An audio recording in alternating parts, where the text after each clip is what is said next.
I, M35, have been married to my wife Carol, F33, for about 6 years now. We don't have any kids, as Carol isn't ready for them yet. I've brought up the topic of children a few times over the years, but she always said she wanted to focus on her career first. I respected her decision, even though I've always dreamed of being a father. Carol and I met during our sophomore year in college. We were both part of a study group for our advanced economics class. I remember the first time I saw her walk into the library, her arms full of books, and a determined look on her face. She had this air of confidence about her that immediately caught my attention. During our study sessions, I was constantly amazed by Carol's intelligence and wit.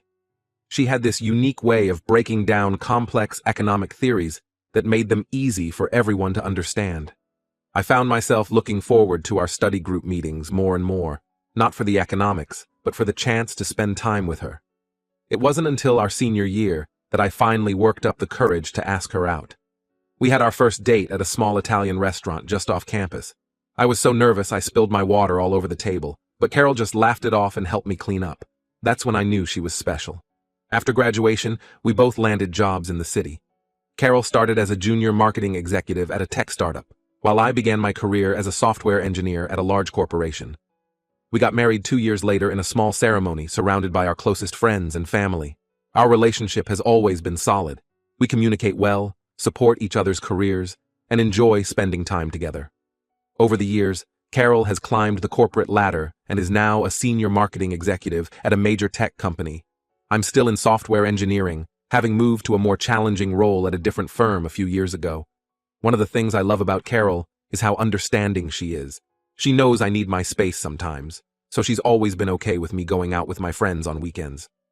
I have this group of guys I've known since high school, Jake, Tom, and Matt. Every Saturday, we meet up at our local bar, the Rusty Nail, to catch up over a few drinks. The Rusty Nail has been our go-to spot for years. It's this cozy little place with dark wood paneling and old rock posters on the walls. The owner, Joe, knows us all by name and always has our usual drinks ready when we arrive. It's the kind of place where everyone feels like family. Last Saturday started like any other. I met the guys at the bar around 8 p.m. Jake was telling us about his latest adventure in online dating. Tom was complaining about his new boss, and Matt was showing off pictures of his new puppy. We were having a great time, sharing stories and laughing. A few hours in, this guy I'd never seen before came up to our table. He introduced himself as Mike and asked if he could join us. We were all in a good mood, so we welcomed him. Mike seemed like a cool guy. He was funny and had some interesting stories about his job as a travel photographer. As the night went on, he offered to buy a round for everyone. I remember thinking how nice that was for a stranger to do. After that, things get fuzzy. I vaguely recall stumbling out of the bar, but I have no idea how I got home. The next thing I knew, I was waking up in a strange bed, in a room I didn't recognize. My head was pounding, and I felt disoriented. As I slowly became more aware, I realized there was someone else in the bed. It was a woman I'd never seen before. She was still asleep, her long blonde hair spread across the pillow. I felt a wave of panic wash over me as I realized what must have happened. I quickly got out of bed, trying not to wake her. My clothes were scattered on the floor, and I hastily put them on. The woman stirred and opened her eyes. She looked as confused as I felt. I apologized profusely, telling her I was married, and that this was a huge mistake. She seemed understanding, if a bit hurt. She told me her name was Allison, and that we'd met at the bar last night. Apparently, I'd been extremely drunk, and she'd offered to let me crash at her place, since I couldn't remember where I lived. With shaking hands, I checked my phone. My heart sank when I saw the screen. 37 missed calls from Carol, 15 from Jake, and numerous text messages asking where I was. It was already 10 a.m. I rushed out of Allison's apartment, barely remembering to grab my wallet and keys. I called an Uber and headed home, my mind racing with how I was going to explain this to Carol. I'd never cheated before, never even thought about it. I loved my wife and couldn't believe I'd done something so stupid. As the Uber drove through the city, memories of my relationship with Carol flashed through my mind. Our first date, the night I proposed on the beach under a full moon, our wedding day. How could I have risked all of that for one drunken night? When I got home, Carol was a mess. She'd been up all night, worried sick. She'd called hospitals and even the police. As soon as she saw me, she burst into tears, alternating between relief that I was okay and anger that I'd disappeared. I knew I had to tell her the truth. I sat her down on our living room couch, the same couch where we'd spent countless nights cuddling and watching movies. I confessed. Everything, or at least what I could remember. I told her about waking up in a stranger's bed, about how I had no memory of how I got there or what happened. I apologized over and over, telling her how much I loved her, and how this was the biggest mistake of my life. To my surprise, Carol's anger seemed to deflate as I spoke. She was quiet for a long time after I finished. Then, she asked me a lot of questions about the night, most of which I couldn't answer because of my memory loss. Finally, she said she believed it was a one-time mistake and that she forgave me. I was shocked. I had expected her to be furious, to kick me out, maybe even ask for a divorce. Instead, she was being incredibly understanding. She said our marriage was stronger than one drunken mistake and that we'd work through this together. Over the next few days, I was in a daze. I felt incredibly guilty and couldn't understand why Carol was being so forgiving. I kept waiting for the other shoe to drop, for her to change her mind and leave me. But she didn't. She was supportive and kind, telling me we'd get past this. I decided I needed to do something to show Carol how much she meant to me. I planned a surprise for her, hoping to start making amends for my horrible mistake. I took off work early on Wednesday, picked up a bouquet of her favorite flowers, pink peonies, and ordered takeout from the Italian restaurant where we had our first date. I got home around 4 p.m., expecting Carol to still be at work. But as I approached our front door, I heard noises coming from inside. Thinking Carol might have come home early too, I quietly opened the door, wanting to surprise her. What I saw next will be forever burned into my memory. Carol was on our living room couch with another man. They were so engrossed in what they were doing that they didn't even notice me come in. I stood there, frozen. I couldn't believe what I was seeing. My wife, the woman I loved more than anything in the world, was cheating on me. In our home, on the couch we'd picked out together when we first moved in. I don't know how long I stood there, but eventually, I snapped out of my shock and quietly backed out of the house. I got in my car and just drove, no destination in mind. My mind was racing, trying to make sense of what I'd just witnessed. I ended up at a park across town. It was the same park where Carol and I used to have picnics when we were first dating. I sat on a bench, staring at nothing, for hours. As the initial shock wore off, I started to feel angry.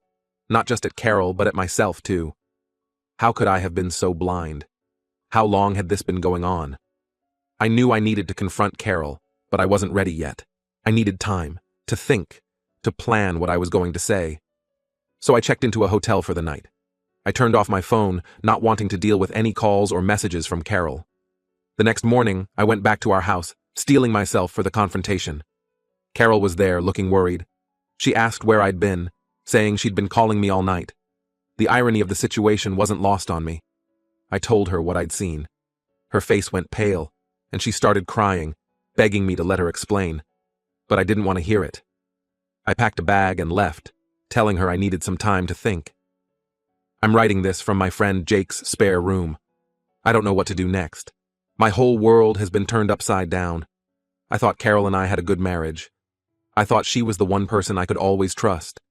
Now, I don't know what to believe anymore. I'm not sure what my next steps should be. Should I try to work things out with Carol? Should I just file for divorce? And how do I even begin to trust anyone again after this? Any advice would be appreciated. Update 1. It's been a week since my last post, and a lot has happened. First, I want to thank everyone for their support and advice. It really helped me get through some dark days. After spending a few days at Jake's place, I decided I needed to talk to Carol and get some answers. I texted her and asked her to meet me at a neutral location, a coffee shop we used to frequent. It was a small, cozy place where we'd spent many Sunday mornings during the early years of our relationship, sipping lattes and planning our future together. Now, it felt like a remnant of a life that no longer existed. When I saw Carol, she looked terrible. Her eyes were red and puffy. Part of me felt bad for her, but then I remembered what she'd done. We sat down at a table in the corner, away from the other patrons. The cheerful chatter and the smell of fresh coffee felt surreal given the gravity of our conversation. I asked her to explain herself. What she told me left me speechless. According to Carol, she'd been having an affair for the past 6 months. The man I saw her with was named Mike, the same Mike who had bought our group drinks at the bar that fateful night. Carol confessed that she and Mike had planned the whole thing. They knew I always went to the Rusty Nail on Saturdays, so they decided to use that to their advantage. Mike introduced himself to our group and then spiked my drink when I wasn't looking. Their plan was for me to cheat, so that when Carol's affair eventually came to light, she could use my infidelity as leverage. As Carol spoke, memories of that night came flooding back. I remembered Mike's friendly demeanor, how he'd seemed so interested in our conversation, how he'd insisted on buying that round of drinks. It all made sense now, in the most horrifying way possible. I asked her why she didn't just ask for a divorce if she was unhappy. She said she was afraid of losing her comfortable lifestyle. She knew that if she cheated and I found out, I might leave her with nothing, but if she had evidence of me cheating too, she thought she could negotiate a better settlement. I felt sick to my stomach. The woman sitting across from me was a stranger. This wasn't the Carol I fell in love with. The Carol who'd stood beside me at the altar and promised to love and cherish me. This was someone calculating and cruel, someone who'd manipulated me in the worst possible way. I got up and left without another word, ignoring Carol's pleas for me to stay and talk more. I walked aimlessly through the city streets, my mind reeling from what I'd just learned. How could someone I'd loved for so long betray me so completely? The next day, I went back to the Rusty Nail. I needed to confirm Carol's story. I talked to the owner, Joe, who I've known for years. Joe's more than just a bartender to us regulars. He's a friend, someone who celebrated our successes and commiserated with our failures over countless beers. I explained the situation to Joe and he was horrified. He immediately agreed to help and led me to the back room where they keep the security footage. We spent hours going through the tapes from that night. Sure enough, we found clear evidence of Mike slipping something into my drink. We also saw Carol there, watching from a distance, as Mike chatted with our group. The footage showed me becoming visibly intoxicated very quickly after drinking the spiked drink. It also captured Mike helping me out of the bar, with Carol following at a distance. Watching it all unfold on the grainy security footage felt surreal, like I was watching a movie about someone else's life. I asked Joe for a copy of the footage, which he provided. As I was leaving, Joe put a hand on my shoulder and told me how sorry he was. He said the Rusty Nail would always be a safe place for me if I needed it. His kindness nearly broke me, and I had to hurry out before I lost my composure. Over the next few days, I did a lot of thinking. I walked through the park where Carol and I used to have picnics, drove past the restaurant where we had our first date, sat on the beach where I'd proposed. Each place held memories that now felt tainted. I realized that I couldn't stay married to someone who would go to such lengths to deceive me. Carol had not only cheated, but had also put my health at risk by having me drugged. I couldn't forgive. That level of betrayal. I contacted a lawyer and filed for divorce. When I told Carol, she broke down crying, begging me to reconsider. She said she loved me and that we could work things out. But I knew that the trust between us was irreparably broken. The Carol I loved was gone, if she had ever really existed at all. My lawyer advised me to keep the video evidence to myself for now. He said it could be useful if Carol tried to contest the divorce or ask for alimony. As for Mike, I decided not to confront him. My lawyer advised against it, saying it could potentially complicate the divorce proceedings. But I did file a police report about the drugging incident. The police are investigating, but they said it might be hard to prove anything after so much time has passed. I'm still staying at Jake's place. I can't bear to go back to the house Carol and I shared. Too many memories, too much pain. Jake has been an incredible friend through all of this. He's let me crash on his couch, listened to me vent, and even helped me start looking for a new apartment. I'm taking things one day at a time. Some days are better than others. I still have moments where I miss the life I thought I had with Carol. But then I remind myself of what she did, and I know I'm making the right decision. I'm focusing on myself now. I've started seeing a therapist to help me process everything. I'm throwing myself into my work and trying to reconnect with old friends I'd lost touch with over the years. I know I have a long road ahead of me. Divorce is never easy, and the betrayal I've experienced has left deep scars. But I'm determined to come out of this stronger. I deserve better than what Carol did to me, and I'm going to make sure I find it. Thank you all again for your support. I'll update again when there are new developments. Update 2.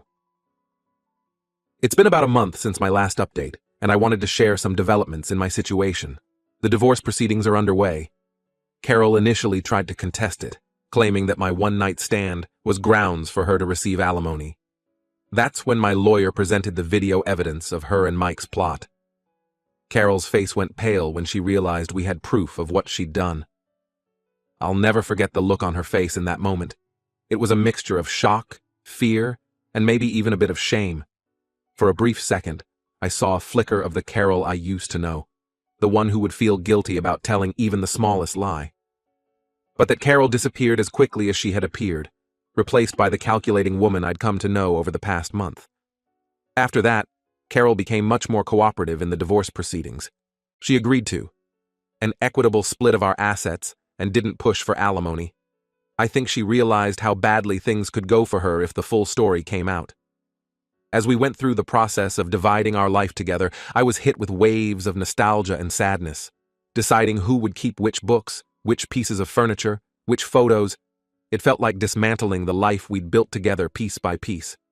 There was the coffee table we'd bought on our first anniversary, the set of wine glasses we'd received as a wedding gift, the painting we'd picked up on our trip to Paris. Each item held a memory, and letting go of them felt like letting go of a part of myself. As for Mike, the police investigation is ongoing. They're taking the drugging incident seriously, especially since we have video evidence. Mike could be facing some serious charges. Part of me feels satisfied that he might face consequences for his actions, but another part just feels tired of the whole situation. I've moved out of Jake's place and into my own apartment. It's small, but it's mine, and it's a fresh start. The first night I spent there was tough. The silence was deafening, and the empty spaces where our shared belongings used to be seemed to mock me. But as the days passed, I started to make the place my own. I bought new furniture, hung up some art I've always liked but Carol wasn't fond of, and even got a small plant to take care of. I'm slowly rebuilding my life piece by piece. I've been going to the gym regularly, which has been great for managing stress and helping me sleep better. The physical exertion helps clear my mind, and I've found that the endorphin rush after a good workout does wonders for my mood. Work has been a good distraction. I've thrown myself into a new project, which has been keeping me busy and focused. It's a challenging assignment, developing a new software platform for a major client. The complexity of the work requires all my attention, leaving little room for dwelling on my personal problems during the day. My boss has been understanding about the whole situation and has given me some flexibility with my hours when I need it for lawyer meetings or therapy appointments. His support has been invaluable, and it's made me realize how important it is to have a good work environment. Speaking of therapy, it's been really helpful. My therapist, Dr. Anderson, has been working with me on processing my feelings of betrayal and anger. She's teaching me techniques to manage my emotions and helping me understand that what happened wasn't my fault. We're also working on rebuilding my self-esteem and learning to trust again, which is probably the hardest part of all this. I've also started reconnecting with old friends and making new ones. I joined a local hiking group, which has been great for getting me out of the house on weekends. Last Saturday, we hiked up to Eagles Peak. The view from the top was breathtaking, and for a moment, standing there with my new friends, I felt a sense of peace I hadn't experienced in a long time. It's nice to be around people who don't know my whole story, who just see me, not as the guy whose wife cheated on him. In the hiking group, I'm just another guy who enjoys the outdoors. It's refreshing, and it's helping me rediscover parts of myself that I'd forgotten about during my marriage. There are still tough days, of course. Sometimes I'll see something that reminds me of Carol, or I'll have a dream about our life together, and it hits me all over again. Last week, I found an old photo of us from our honeymoon tucked away in a book. Seeing our smiling faces, so full of hope and love, brought back a flood of emotions. But these moments are becoming less frequent and less intense. I'm starting to look towards the future now. For the first time in a long time, I'm excited about what might come next. Maybe I'll take that trip to Japan I've always wanted to do.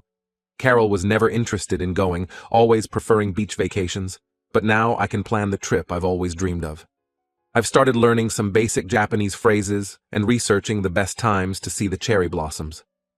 I'm also thinking about picking up some old hobbies I'd let fall by the wayside during my marriage. I used to love playing the guitar, and I'm considering taking lessons again. And who knows, maybe I'll finally write that novel I've been thinking about for years. I have an idea for a story that's been rattling around in my head for a while now. The future is wide open, and while that's scary sometimes, it's also exhilarating. I'm learning to embrace the uncertainty and see it as an opportunity rather than a threat. To everyone who's been following my story and offering support, thank you. Your kind words and advice have meant more to me than you could know. If there's one thing I've learned from all this, it's the importance of having good people in your life. I'm grateful for all of you. I think this will be my last update for a while. I'm ready to close this chapter of my life and start writing a new one. There's still a long road ahead, and I know there will be more challenges to face. But for the first time in months, I'm feeling hopeful about what lies ahead. Life has a way of surprising us, both with its challenges and its opportunities. I'm looking forward to seeing what surprises are in store for me next. Wish me luck.